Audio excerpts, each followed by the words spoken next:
Hi Barry, here's the feedback for the reading part of the map that you did recently, and you scored the full 4 marks for question 1, so that's a good start. Moving on to question 2, where you're asked to analyse how the writer uses the language to describe the effects of the storm. Yeah, you've made a good attempt at this question, but you're not really putting enough detail into your explanations of the effects on the reader. I mean, we've started here with a compound sentence where he lists and describes the storm, rain and thunder, giving the image to the reader of a violent encounter. You've not really said which of the words are giving you that image of a violent encounter. So, although you've quoted rain and thunder on its own doesn't give you the image of a violent encounter, does it? So you needed to include the rest of the quote really and zoomed in on the words that actually give you that image. And in paragraph 2 here, you've used correctly proper noun Pacific Ocean, but you said it gives the impression to the reader of a calm environment that the boy wanted to be a part of. But in the text, it's actually described as the roaring Pacific Ocean, and the waves are spilling in furious waves against the rocks. So I'm not really sure that it is a calm environment. I think it's meant to be creating, continuing this, the violent encounter theme. And then here, the use of the adjective bulk describes the dog. The bulk is the noun because it's the size of the dog, it's the body of the dog that it's talking about. And here you've not really said what the effect is on the reader. You've just said that the boy sees the dog as a comfort and protection against any threat, but you've not said what that image is creating for you. And again, you've said onomatopoeia is used to describe the force of the storm, winds lashing. But again, you need to give a bit more detail of what winds lashing implies, what it's suggesting to you. And again, in this paragraph, you've said the metaphor was, and you've given the quote, was still tangled in the images. And you've said describes the boy's fear and being intimidated by the storm. But again, you've not said what the effect is on the reader. So that's the next step that you need to take. I think if you'd have said things more on the lines of that the writer uses the violent verbs to describe the powerful effects of the storm, and the wind is lashing the trees, which suggests that it's whipping them as if it's trying to destroy the land, and the furious waves, again the adjective furious continues this idea. The adjective furious implying that the Pacific Ocean is wild and angry and aggressive as it crashes against the rocks. Or the use of the word, the adjective roaring,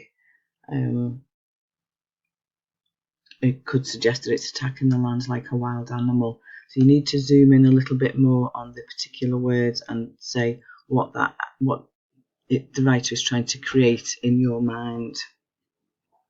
So if we look at the mark scheme now for this question, if we look at level 2, so attempts to comment on the effect of the language. Well, you have attempted. We just need to develop it a little bit more.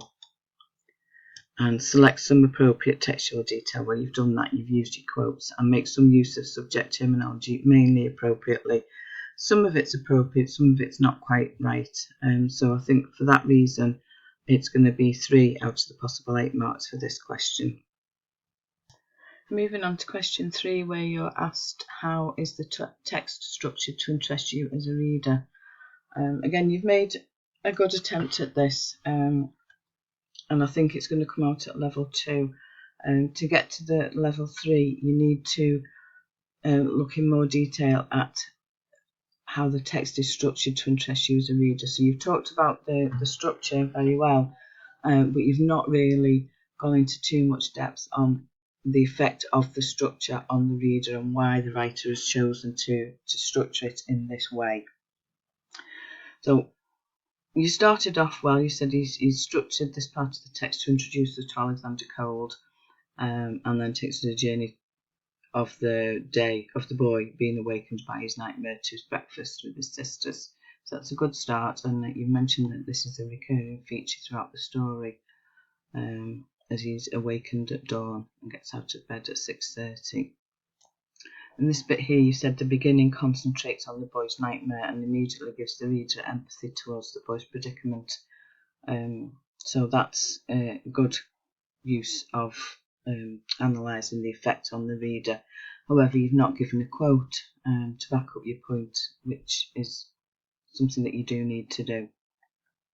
Then you've mentioned that the focus changes to a storm, and that's the reason Alex woke up. And you've said that uses syntax to list the magnitude of the storm, rain on the rooftop and thunder. Again, you've not given the actual quote, which you need to do. Don't paraphrase them and just pick out words, put the actual quote in as it is in the text.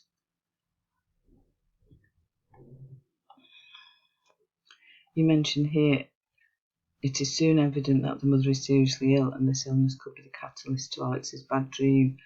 But again, you've not given a quote, and the key sentence here, I think, is the one where it says there had been a lot of days like that since his mother got sick.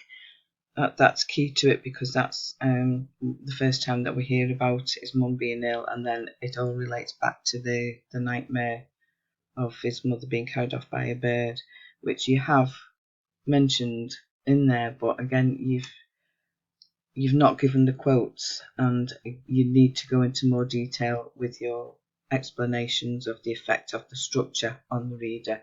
Remember, it's more the structure that you're looking at, less than the language.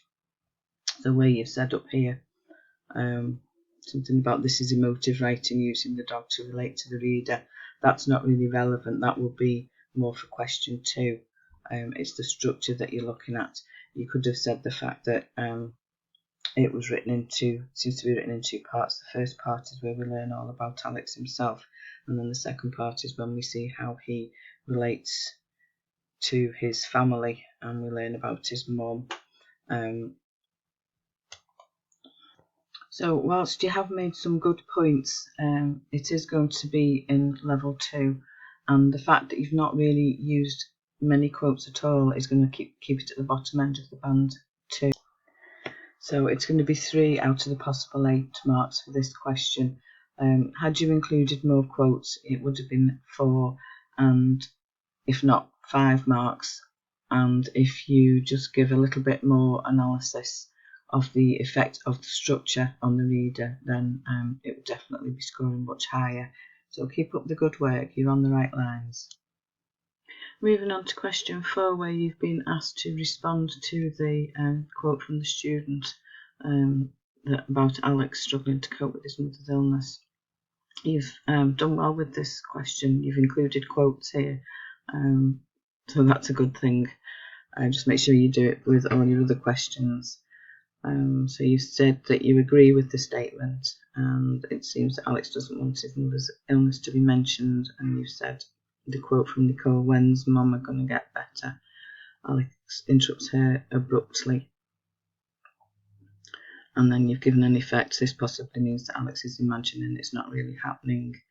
And again, when he shouts at both of his sisters, you're just kids. And you said that Alex is angry with his dad because he can't cook.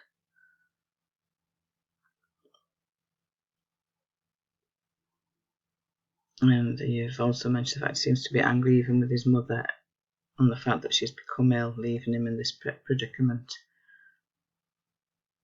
And I like this. This is one showing some understanding of the writer's methods, where you said the simile, rubber tire tortillas, to describe the dad's pancakes.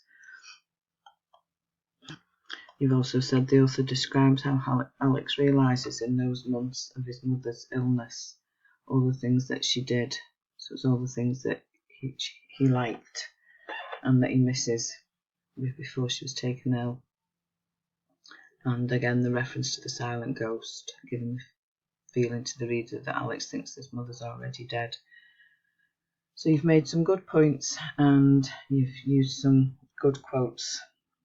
So if we look at the mark scheme, so at level 2 it says make some evaluative comments on the effects on the reader.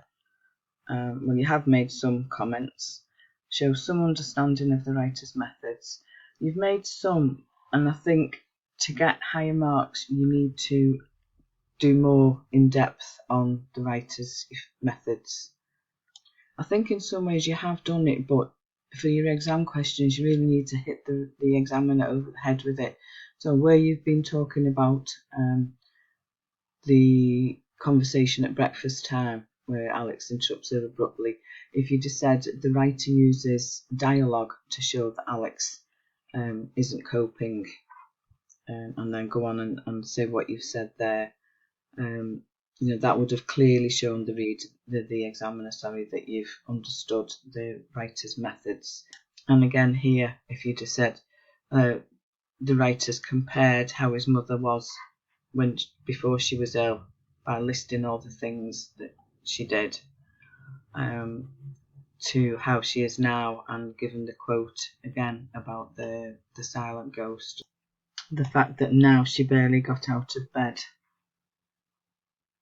This would again have shown the examiner that you clearly understand the writer's methods.